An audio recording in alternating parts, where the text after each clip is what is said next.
Thank you. Good evening. Welcome to this session. Thank you, agricultureinformation.com, for inviting me for sharing my thoughts on nanotechnology for successful agriculture. I presume the audience listening to this webinar basically are from either agriculture input industry or output industry or farming industry or farming related industry. Now, before going to understand the role of nanotechnology, let's look at the conceptual background of this idea. To grow agriculture crops, you need nutrition, you need crop, you need water, you need good seeds, you need good equipment, weather, all are required. Any one factor which is not sufficient results in lower yield or crop loss basically. Old conventional fertilizer organic menus gave way for mineral fertilizers like urea, DAP, and all kinds of things. And a lot of production increased in the last 70 years. You are aware, example, India was just having 35 crore or less than 35 crore population during our independence, and we did not have enough resources like cereals. A lot of starvation was there. India had to go and beg and borrow, the food grains. USA gave us some PL 480 projects and grants, and some lot of wheat used to come from there, maize used to come from there. So a lot of progress happened over a period of time. And today at 140 crore or 142 crore people population country, we are adequate in cereals, food grains, milk, eggs, vegetables, fruits, pulses. Only in oil seeds we are a bit, deficient. So much improvement was possible because of good fertilizers introduced. A lot of seed technology improved, hybridization, improvement of seed technology happened. A lot of plant protection chemicals came like pesticides in between. Then you had IPM program with a lot of biologicals getting into it. Good equipment, machinery, all these contributed to various growth of the industry. Thereby, today, we are largest exporter of rice in the world. We are begging. Today, India is the largest exporter of rice. We have adequate storage for next 3 years. This being the case, what happened thereafter? We lost little sense of focus. Only yield and yield and yield are the parameters which we kept on focusing in our production. Thereby, what happened ultimately? Excessive and abuse of inputs started. Imagine now we have 140 million hectares of land. 140 million hectares of land. And how many farmers are there? Just 140 million farmers. 14 crore farmers are there in India. Only 14 crores. Well, each farmer means number of family of 4, therefore 52 crore people, 60 crore people, depend on agriculture. Basically, it's 14 crore people. How much land we cultivate? Same 14 crore hectares of land. Means 1 hectare, one farming family, just 2.5 acres. That is our level of today land holding. Now, in that small land holding, farmers focus how to maximize yield. And we have a 6 rupees urea per kilo, virtually free. And because of this, what happened? $80 Indian farmer pays per kilo, per ton, $80 per ton, $400 to $500 per ton is an international market. This results in maybe 2 lakh crores of subsidy for the fertilizer industry. So much is the subsidy, government is getting drained. But while giving so much subsidy, finally what is the result? The soil health is a casualty. Soil health is deteriorated drastically. We had 3% organic carbon in soil. In this 3%, the soil is called healthy soil. But then over a period of time, this organic carbon has reduced drastically to 0.3%. Imagine the reduction of organic carbon. If organic carbon is reduced, soil ecosystem is completely spoiled. The fertilizer we use, more DAP we use, all result basically in what? Soil organic carbon reduction. Am I audible? Yes, you are. Thank you. Just checking because sometimes I keep talking and if there is no voice coordination, he will use this. I will inform you in case of any problem. Thank you. In case you can audible, please raise the alarm. Sure, okay? sure. Yeah. So what I was telling, this kind of resource abuse, resource overuse, that using 33 million tons of urea. How many? 33 million tons of urea at 6 rupees a kilo.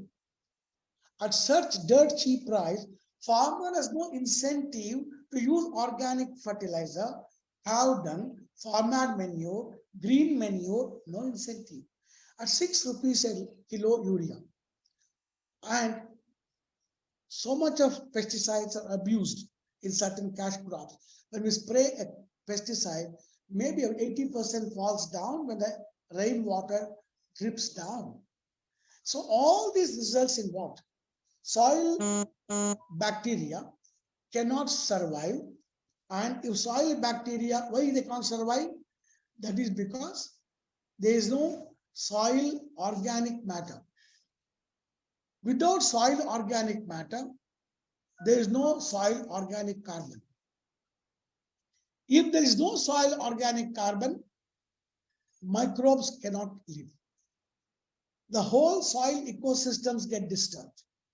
Soil organic carbon is pulse of the soil. And because of this overuse, abuse of such resources, chemical resources, soil health is under serious threat. You may recall a few years ago, United Nations declared International Year of Soils and alerted the world, if the way we treat soil now continues for next 30, 35 years, we are going to make soil bankrupt. This is the seriousness level we have reached today in what you call the soil. Nitrogen, like this abuse I said, the phosphorus you compare. Phosphorus is not an item you can make in a factory. Phosphorus is always a mined item. You have to take it from the soil. And imagine the phosphorus requirement for agriculture, industry. In the next 35 to 40 years, there will be phosphorus peaking. It means the soil mining from the underground and the use of the phosphorus above ground will be almost equal. And thereafter, the demand is there, supply keeps going down. For a big commodity like phosphorus, imagine if there is a demand-supply gap, what will be the price elasticity? Humongous price increase can come and it can become unviable to buy it. But meanwhile, so much phosphorus is abused, is locked up in soil. It's called fixed phosphorus. There's so many good bacteria available which can basically unlock this resource. We are not doing it. It's wasting it. And 30, 40 years from now, we may not have adequate phosphorus. Potash, expensive resource. You cannot again make potash in the factory. It's mined item. Few countries control the maximum market share of the product. This results in oligopoly. It means they can decide to increase the price whenever they want. Thus, these three pillars of agriculture, NPK, nutrient balancing, is in severe imbalance already.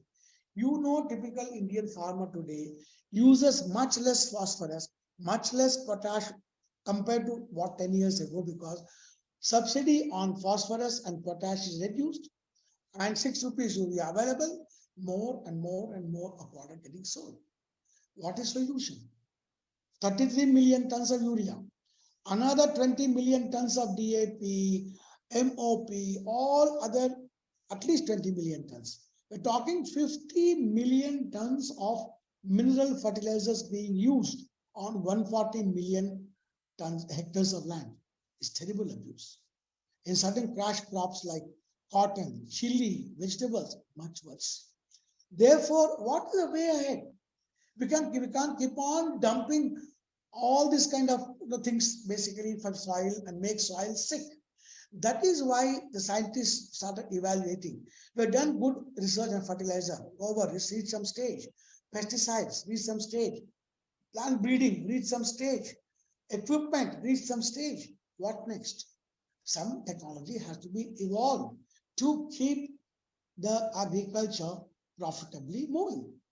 That is how the new science, apart from biotechnology, which came out with genetic engineering, genetic modification, crop improvement technique, then came the new science of nanotechnology. How nanotechnology is useful today is what we're discussing. This is after reaching certain peak and plateau from all individual other technologies and combined technologies. Now we still have a situation reached soil health problem. Insects and diseases have developed tremendous resistance. Lot of chemicals are not, useful because they have developed resistance already in agriculture, in the pests and diseases. So what are we going to do? A lot of chemicals are getting phased out. Toxic chemicals have to be phased out. Otherwise, the chemicals will enter food chain and the whole food chain gets contaminated today as it is with toxic chemical pesticides. Therefore, what is the way ahead? The way ahead is how do we harness benefits of nanotechnology? What is nanotechnology? Nano, it means small. Breaking something into small. How do you break a big into small? In a grocery, it's called nanotechnology. Nanotechnology basically means increasing your total exposure of the particle area. For example, you take a bread is like this. You surface, you measure. Here example, 20 square centimeters, 20 square centimeters, 20, 20, 80, maybe 10, 10. Say example, 100 square centimeter is surface area of this particular block of bread. Now, if you slice it, for example, like the 1, 2, 3, 4, 5, 6, 10 slices you make, that 90 square centimeters will become 900 square centimeters. 900 square centimeters from 90. Imagine you bring it down further to another 10 pieces. That become 900 square to 9,000 square centimeters. Further you down, it is 90,000 to maybe 9 lakh square centimeters. The more particle size gets smaller and smaller and smaller, the surface area, total surface area keeps going up. So any particle which is smaller can be effective. Let's see in very normal language how nanotechnology is used. You take a paint or a pigment, you break into small.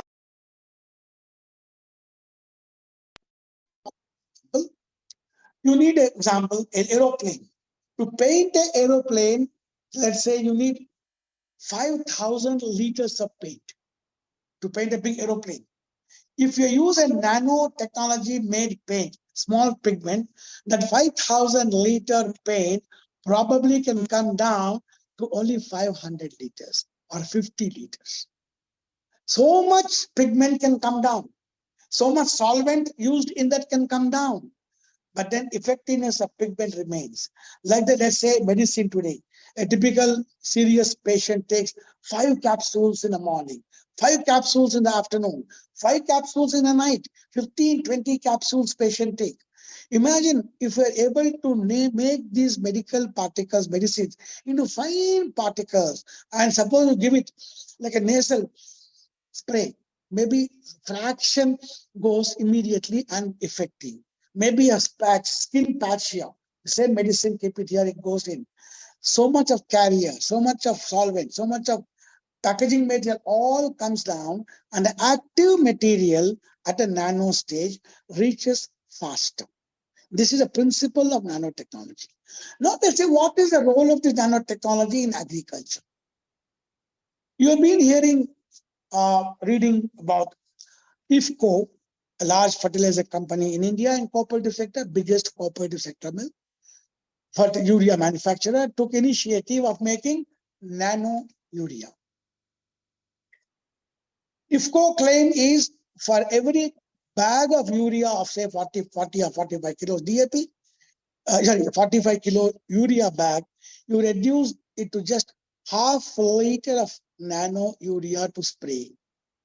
That means 45 kilograms of urea bag gets reduced to 500 ml of a product, because nanotechnology is used here to reduce the volume of urea into smallest part to make nitrogen available immediately. And IFCO has advertised they will not need government subsidy for this. The price of DAP is the price, one bag of DAP, price of example, the nano urea. And then one bag of urea, 245 rupees is 245 rupees per 1.5 liter of the urea, nano urea. Like that, now they're introducing DAP, nano DAP also. This way, what happens? Imagine trucks and trucks of, not trucks, railway, rakes of rakes moving fertilizer, carrying from place to place, trucks distributing everywhere. Probably with the role of nanotechnology, it can come down. Imagine 45 kilo, bring it down to half kilo. Means 1 by 90. 90 times to bring down the consumption of volume. That way, the nanotechnology can revolutionize the future of nitrogen or phosphorus or tomorrow nutrient availability for plant. This is regarding the crop nutrition.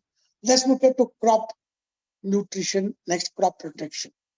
Imagine a lot of chemicals, poisons are used in agriculture to get rid of diseases, for example.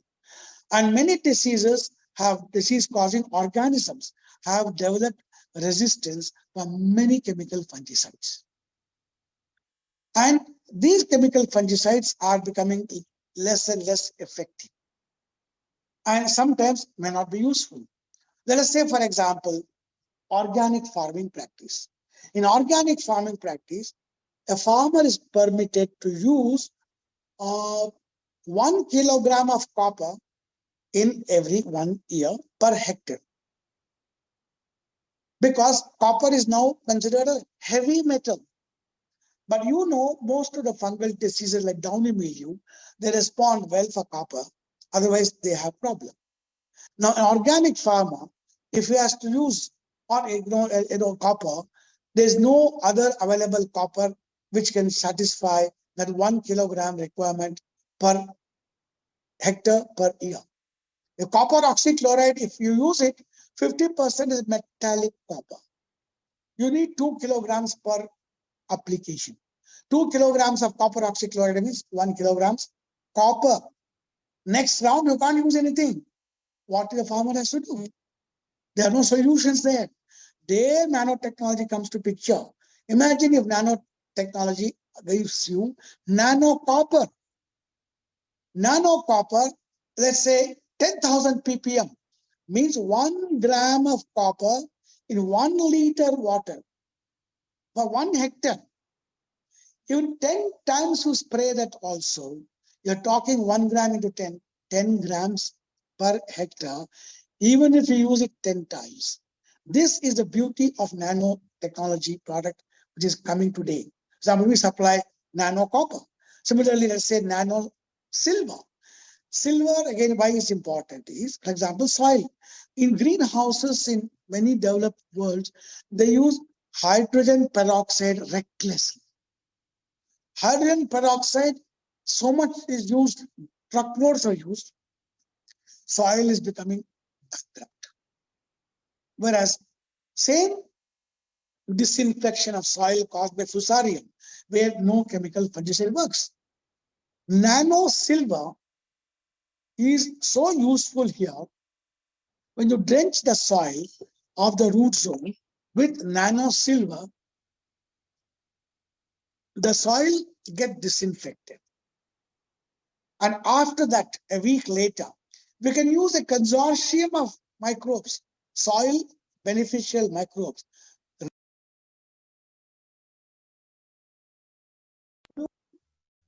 Disinfection of soil. By disinfection, how we are doing? By using nano silver. Nano silver, after disinfecting, you recolonize with good bacteria. That's called disinfection, followed by recolonization. Example, we have a product from Agri Life. It's called as SoamGuard Nano Silver. There is no hydrogen peroxide at all in this. It's purely nano silver encapsulated by chitosan used as biopolymer. Once we use this silver, nano silver, to disinfect the soil, the microbes get disinfected. A week later, good bacteria, we have a product by name Rutam Bio. The Rutam Bio has a lot of beneficial bacteria to recolonize the soil. So it is very useful for disinfection of soil. Similarly, your plant rust is there, powdery mildew. One can even disinfect the plant also by nano urea, like nano silver spraying. So nano silver, nano copper are basically good disinfection products. Let's say virus attack on the plant. Virus comes from one plant to another plant, normally by vectors. The insects suck the sap, go and deposit in the next. If you farm as a farmer, you see 5% of the plot is affected with virus, you know in next 1 week time, the entire plot is going to have virus. Because sucking insects suck the sap and then deposit in the healthy plant. But having known that, if we go give us a round of nano silver spray along with a systemic insecticide, or like we offer Derisome. Derisome is Carangian based, Pongamia based acaricide and insecticide. With nano silver, when we spray it, it will be on the plant. We know next 1 day, 2 days, 3 days, 4 days time, the vector comes with virus pathogen and infect the leaf. At that point, if nano silver is there, nano silver denatures protein. What is after all virus? It's a protein structure. After it goes inside the cell, it behaves like a microbial organism. Cell multiplication happens, all multiplication happens. But outside the body of the plant or insect or animal, it is inanimate, no life. Only silver has this ability of denaturing the protein of virus. That means any protein infection, that is the virus infection on the plant, like chili virus, Gemini virus, that virus, this virus, address it by using nano silver. It's a very, very interesting product. Imagine product of just 250 ppm silver, just need about 500 ml per hectare.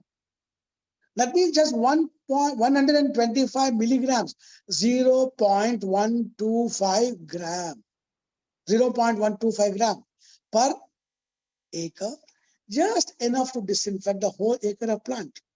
Thereby, the possible infection of virus can affect, rust and other fungal diseases can be addressed. This way, the nanotechnology product, nano silver, nano copper, extremely useful. Let's say micronutrients now. The same nanotechnology we use to break the metals, salts into size of nanoparticle. I forgot to mention, nanoparticle means 100 nanometer size is a maximum to define any particle as nanoparticle. Nanometer is 1 millionth of a millimeter example.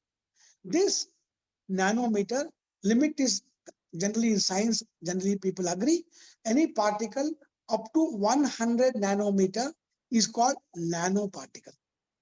So they will say nano silver, I told you, nano urea, I told you, nano DAP, or nano copper, nano silver. And now we are talking nano micronutrients. All should be less than 100 nanometer. Then we call nano product. Now, we have a micro trace example, a nanotechnology based micronutrient. It contains zinc, iron, magnesium, manganese, molybdenum, boron, 6 micronutrients. And this nano particle based, nanotechnology based microtrace having 6 different micronutrients can be applied together as a foliar spray, and through the stomata and the cuticle, the absorption is immediate, quick. If you use spray example nano iron in the morning in a chlorotic leaf, by afternoon you can see green color. So much quick, miraculous result comes. The what you call chlorophyll formation starts almost immediately. That is the advantage of this nano formulation product. Similarly, with the example, we talked about nutritional product, urea, DAP nano. It can be tomorrow potash nano. We talked about nano silver, nano copper, nano micronutrients. We also make nano gold. Nano gold is studied by oncologists, cancer research people in an extensive way, because this is called intelligent biocide. When they administer nano gold to the patient, it is finding a pathway to the cancer causing first cell and stops it. So a lot of research going on this nano gold also. Therefore, this nanotechnology, when we use it as a tool in agriculture, we can address nutrition like nitrogen, phosphorus, potash. We can address nutrition by micronutrients. We can address soil disinfection by disinfecting soil. We can address plant disinfection by spraying on the plant. We can address the equipment disinfection, the secateurs which are used to prune the grape or any other orchard. We can dip every time in this liquid and use it for cutting. That's called equipment disinfection. We can disinfect post-harvest product. Suppose the tomato or any vegetable before harvest, if we spray once with nano silver, nano chitosan, shelf life gets extended and the pathogens on the surface get addressed. You can have a longer shelf life. Like this nano, we discussed about chitosan, we discussed about nano silica we can spray. Like this, what happens, all these products, when we do as a nano product for post-harvest management, shelf life of product can be extended considerably by using nano silica and nano chitosan for post-harvest spray. It can be sprayed on to in the container, the export containers inside, so that the pathogens inside the container can be addressed. So that way the nanotechnology products are useful in agriculture, right from nutrition, main nutrition, micronutrition, microelement nutrition, soil disinfection, plant disinfection, equipment disinfection, post-harvest management, and the disinfection of the packing room, etc. This way, the emerging new science of nanotechnology is useful to the agriculture, the way emerging scenario. Therefore, this new science of nanotechnology and the products derived out of nanotechnology will be extremely useful to farmers. And I hope we have understood the role of nanotechnology. We can look forward for many products in the future. And the organizer, 30 minutes I have taken exactly. You can open the session for questions and answers. Thank you.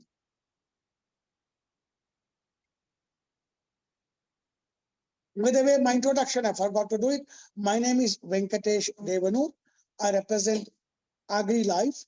We manufacture many nanotechnology products for agriculture. Thank you. Okay, sir.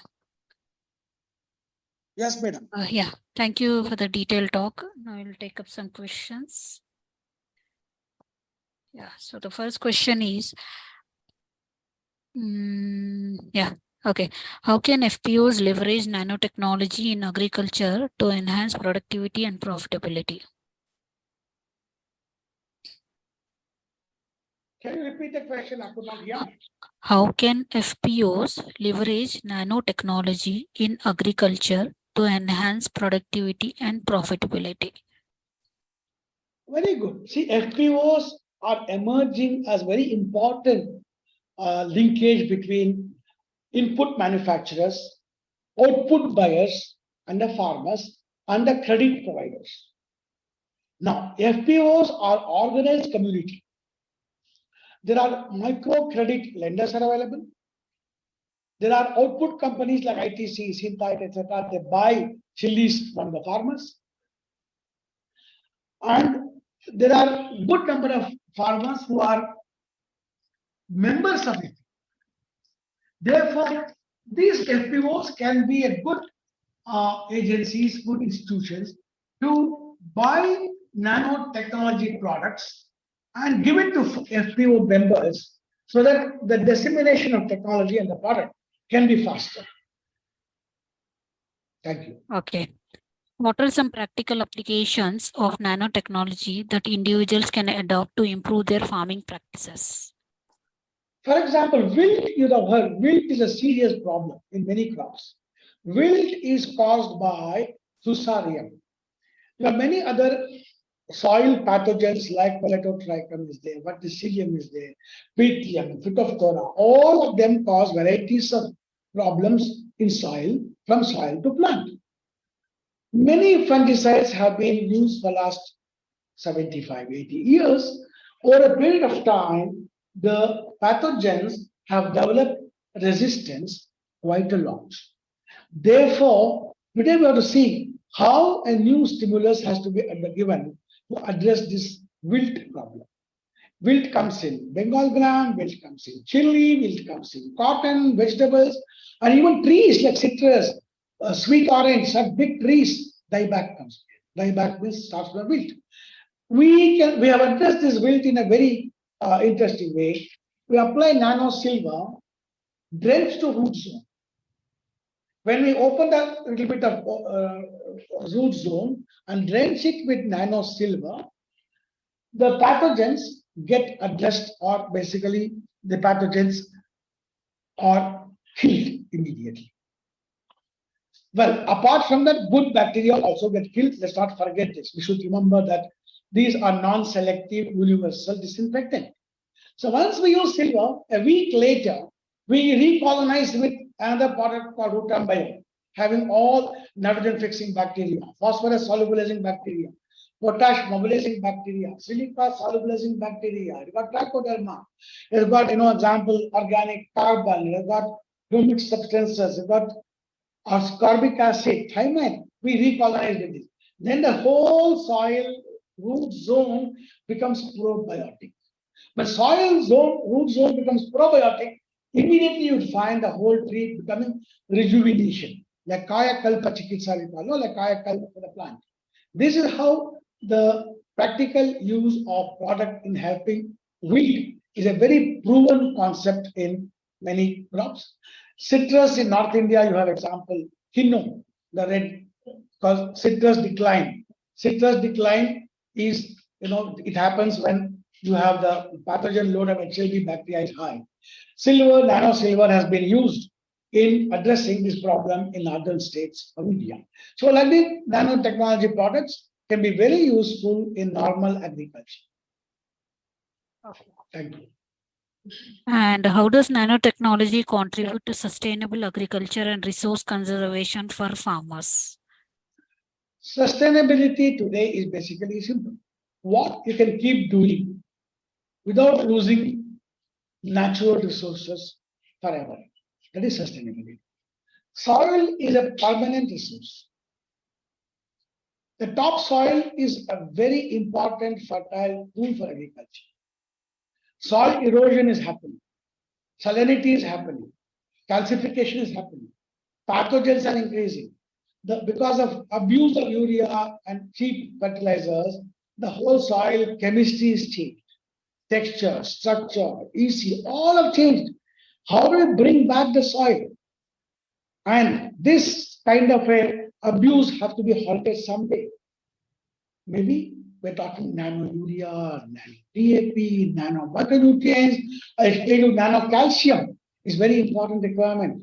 All this can bring down the volume of dirty chemicals we're putting in the soil. This volume of 100, you bring it down to 1. Imagine that chemical load you're bringing down in soil.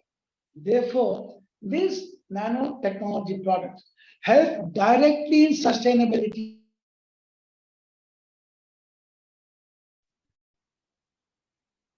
Is a meeting muted? Yeah. Okay. Yeah. So therefore, nanotechnology products like this help in sustainability. Okay. And can you provide examples of successful implementation of nanotechnology in agriculture by FPOs, individuals or farmers, and the impact they have made?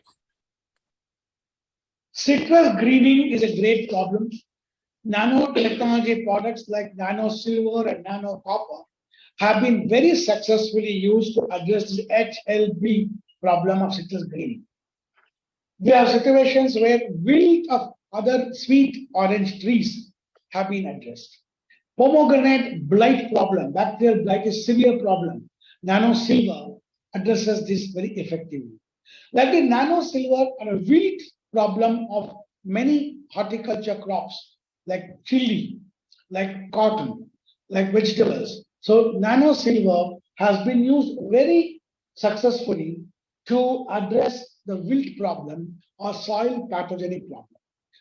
Macronutrient assimilation, like I said, nanos, iron, zinc, magnesium, manganese, molybdenum, boron, a single product has been successfully used by farmers. We can address micronutrient deficiency. Calcium is not easily available in agriculture. Very few inputs have calcium. Whereas crop like tomato needs a lot of calcium. Crop like capsicum needs a lot of calcium. Nano calcium is extremely useful and farmers have found it very useful in addressing deficiency of calcium by using nanocalcium. There are very many practical examples which FPOs can use and disseminate their knowledge to farmers. And it's very easy in the case of FPOs because you have limited farmers who have intention to listen, who are like-minded people. They group together and the technology can be introduced, product can be made available to them. And the product produced with good quality, good organoleptic properties. There's always a good buyer who can have a market linkage and who can buy the product from the FPOs. Thank you. Okay. And what are the potential benefits of nanotechnology-based solutions for farmers in terms of cost effectiveness and improved crop yield? Crop yield is a very long-term subject. Whatever is basically used to soil to increase soil health, soil productivity, results in better root formation, better crop vigor, and the yield factor. Nanotechnology product, as I said, for example, nano urea you're using, nano DAP we can use tomorrow, will bring down the chemical load of soil. Toxicity comes down drastically. Soil health automatically improves. When soil health improves, everything will improve. Plant vigor improves it. For example, calcium. Without calcium, you cannot grow successful vegetable.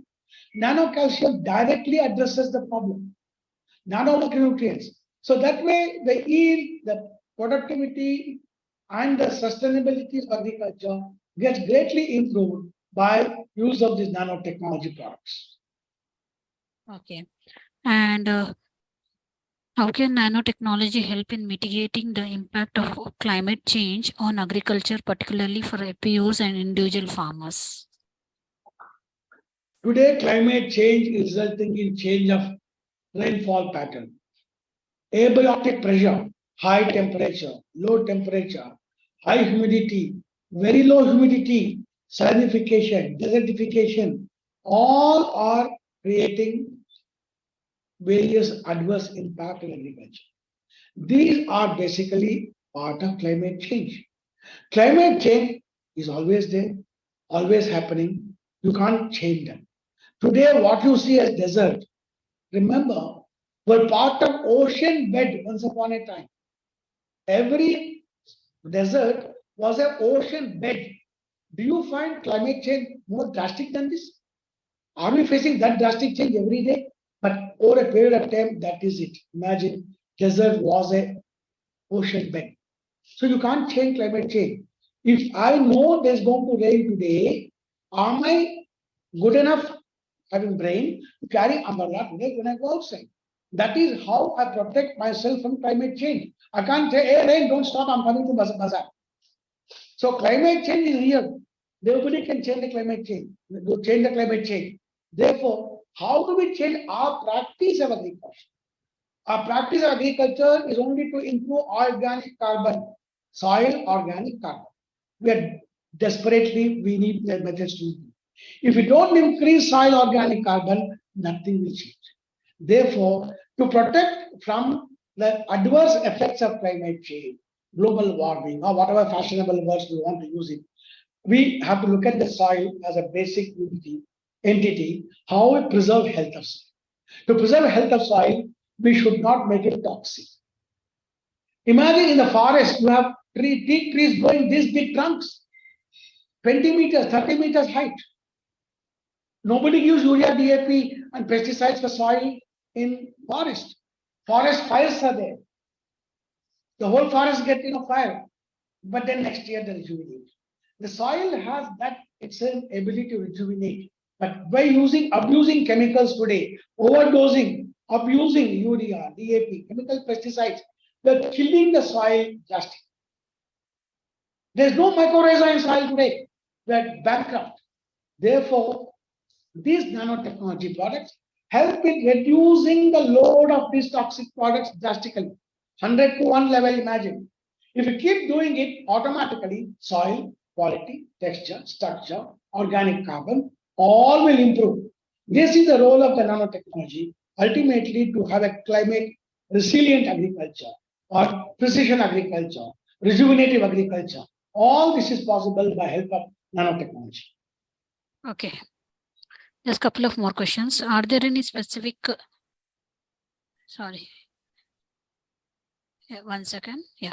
Are there any specific nanotechnology products or treatments available that can address common challenges faced by farmers, such as pest control or soil nutrient management? Yeah, example from Agri Life, there are products. One is called Micro Trace. Micro Trace has nano iron, zinc, magnesium, manganese, molybdenum, and boron. One single nanotechnology product addresses 6 micronutrients. Another product, nanocal, nanocalcium. Calcium after nitrogen, phosphorus, and potash, sulfur and calcium are major requirements. Today, calcium ammonium nitrate is not used by farmers. Where is the source of calcium? There's no commercial product in the market today. Therefore, there is no much calcium available in the market, in the crop. That is resulting in serious reduction in calcium, and thereby the calcium deficiency is resulting in bad crop. Therefore, calcium role can be addressed very well by nanocalcium, which we make, for example. Similarly, you have other individual product like nano iron, nano zinc. Each can be addressed, and all such practical products are available. The market is just beginning to happen, just started to happen. And for example, IFCO Nano India, they are now setting up many plants in the country. They are IFCO is coming out with nano DAP also. So like this, a lot of technology is happening. Products are available today for and FPOs. Okay. And what kind of support or guidance is available for FPOs, individuals, and farmers in adopting nanotechnology-based solutions in their agriculture practices? FPO representatives can be addressed by a special communication like this, a mailer, a webinar, email, WhatsApp. We can help them by telling what can be done, what's available from nanotechnology resources, so that FPOs can gather them, disseminate further to member farmers. It's very easy through FPOs because the organized community with like-minded people having a similar patterns of agriculture. So we can certainly guide the FPOs. In fact, recently there was an FPO conclave in Hyderabad in the Heartfulness Foundation campus. A lot of, I think 170 FPOs participated. We had our place booth there to talk about nanotechnology products to these FPOs. A lot of them showed interest, and together the 170 or 190 FPOs have combined members having 10 lakh acres of land. You could mean that 10 lakh acres of land in one conclave, imagine two FPO. So FPOs can do immense great service in dissemination of knowledge, and they can also buy, we can sell them, and they can sell it to farmers. Okay. And what are the potential risks or limitations associated with the use of nanotechnology, and how can they be mitigated for the benefit of FPOs, individuals, and farmers? There are no known adverse effects. For example, if urea is used for 45 kgs, you bring it down to 500 ml and use it. So imagine you are reducing 90 to 1, 90 kgs to 1 liter. So if there were to be or any weight, suppose any adverse effect is there, example in that 90 kg urea, you're bringing it down to 1 liter of the product nano urea. You bring down the hazard, if at all it's there. Similarly, you talk example a fungicide. Imagine 2 kilos, 3 kilos, 4 kilos of fungicide you dumped in soil. How much of poison goes in that? Whereas 1 liter nano silver has 1 liter per acre. Here is soil rich. No poisons at all going in that. Therefore, nanotechnology helps in keeping the soil health and plant health, thereby our health and environmental health. Okay, Dr. Venkatesh, I don't see any more questions from our participants. So now we have to come to end of question round. On behalf of agricultureinformation.com, we'd like to thank you for the detailed talk and answering all the questions in depth. And we also like to thank all the participants for joining this meeting. The meeting will now be closed. Thank you very much. Good night to you. Thank you very much. Thank you, sir. Namaste. Thank you.